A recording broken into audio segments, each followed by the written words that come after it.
ढेर देखे हैं तुम्हारे जैसा जैसा। ये सब मत बोलो, हम हटाइए। क्या है मतलब है क्या? क्या है? क्या है?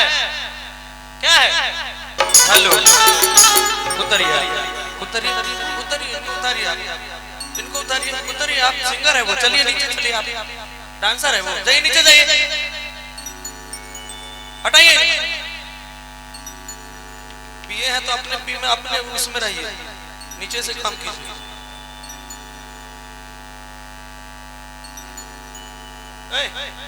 क्या है मतलब है क्या? क्या है? क्या है? क्या है?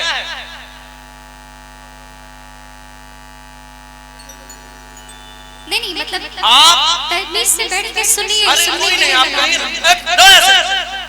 ढेर देखे हैं तुम्हारे जैसा जैसा। ये सब मत बोलो, हम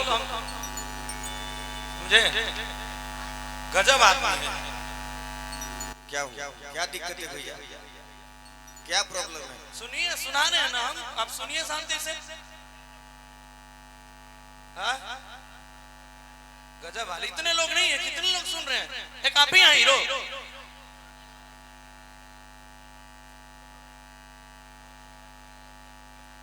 क्या दिक्कत है भैया? क्या प्रॉब्लम क्या है? अरे वो तभी से जबरदस्ती कर रहा है हमसे, समझाए हैं फिर भी एक बार। चलिए गौरव सर।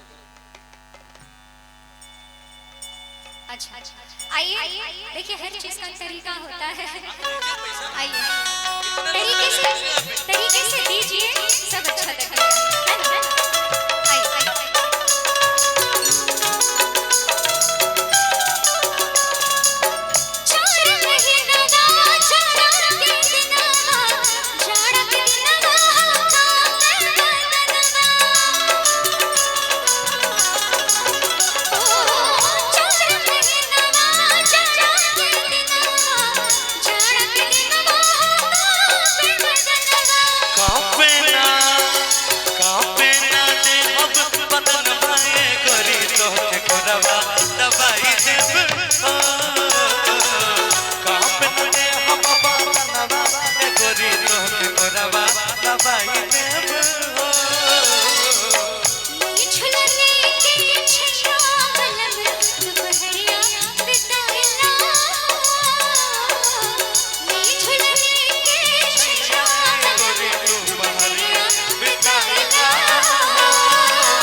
सिंगल नहीं, थोड़ा और नीचे करिए। हाँ डुएट मेल है, मेल। आप करते हैं साथ दीजिए, माइक एक और दे दीजिए। आइए दोनों मिलकर सुनाते हैं। आइए आई